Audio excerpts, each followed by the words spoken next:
Hey friends, it's Pastor Dan Curlin, and I wanted to come to you with an update today about how COVID-19 is affecting our Trinity and Grace United Methodist churches here in Mifflin and Mexico, Pennsylvania. As many of you know, our county of Juniata will be moving to the yellow phase at the end of the week, and that means a few changes. And many people have been wondering what that means for our churches. So I prepared a written statement. I put it out via email and via the traditional mail service today, and I wanted to take time to put it up as a video announcement as well. And so, as your appointed pastor, I have been entrusted to lead the flock. And the decision about when we will again occupy our houses of worship ultimately is going to be my decision. And here's my rationale behind that. You know, I can't count the times that I have laid awake at night and I have prayed for the situations that you all are going through and that you have given me the privilege of sharing with me and allowing me to walk with you in those hard times. I can't count the times that I've laid awake at night thinking strategically through every option about our new church ministry, about that outreach we want to do, about how we can reach more people and share the love of Jesus. I can't tell you how many times I've laid awake at night second guessing how I worded that thing in my sermon, second guessing that maybe my tone during that council meeting conveyed something that I didn't want it to convey. Why do I lay awake at night? It's because I love you. It's because I love each and every one of you. Being a pastor isn't always easy. Being a pastor has had an emotional cost for me. It's had an emotional cost for my family. You might agree or disagree with a decision that I make, and 5 minutes later it might be a thing of the past for you, but for me it goes on for days and days and weeks as I continue to question if I have done the right thing, if I have offended anybody, if I have caused somebody harm in an attempt to do all the good that I can, in an attempt to lead you, to love you, and to share Christ with you. The decision to reopen the church is going to be made after prayerful discernment, after God's wisdom delivered by the Holy Spirit, after we have the current factual information about COVID-19, and based on the CDC and Pennsylvania Department of Health recommendations that we are receiving.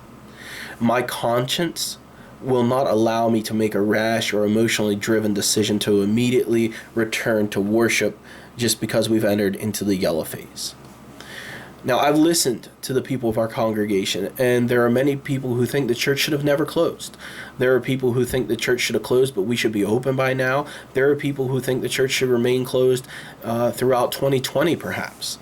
Some people think we need to wear masks 24/7. Some people think we should wear masks when we gather together. Some people think we should never wear masks. Some people think COVID-19 is a serious threat. Other people think it's a conspiracy theory.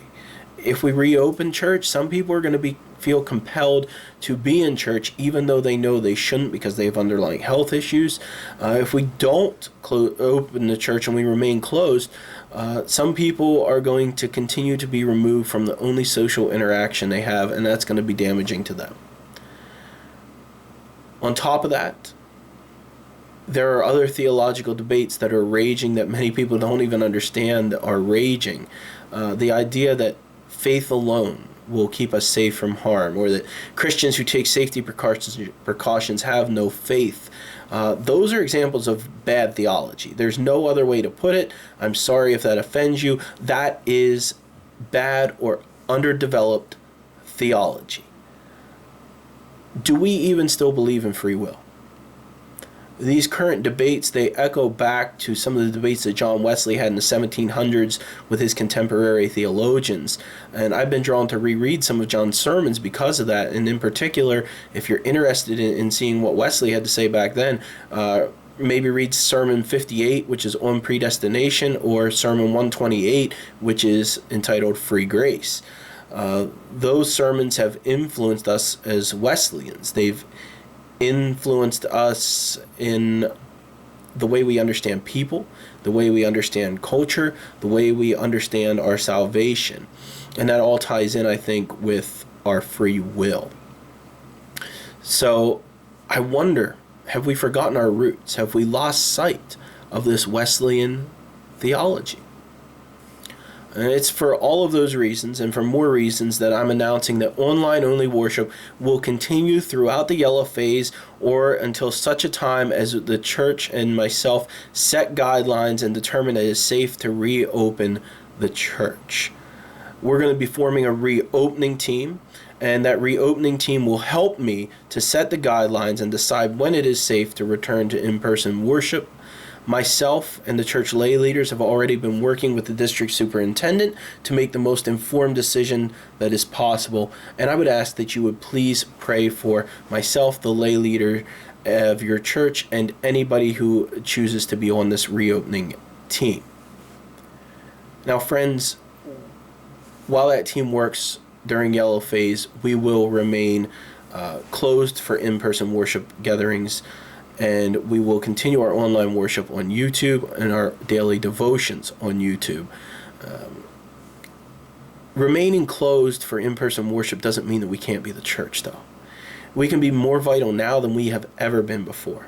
I had the opportunity to sit down today and to listen to a devotion from one of my former pastors, my first pastor, Pastor Dave Beiser, and he said something that caught my ear. I think it's worth repeating. In his devotion, he said, "We'll keep looking at what it means to do church together. You keep looking at what it means to be church, wherever you are, every single day of the week." Well, friends, myself and the reopening team, we will work on the procedures for when we can return to in-person worship. Until then and beyond, you be the church. Reflect the image of Christ in everything that you do. Do no harm, do good. Stay in love with God. If you are a part of the Trinity or Grace Church and you want to participate on that reopening team, or if you just want to share a couple thoughts about how you feel we should go about reopening the church, please feel free to contact me by email or phone. Until we meet again, friends, God bless you. God keep you safe. God shine from you.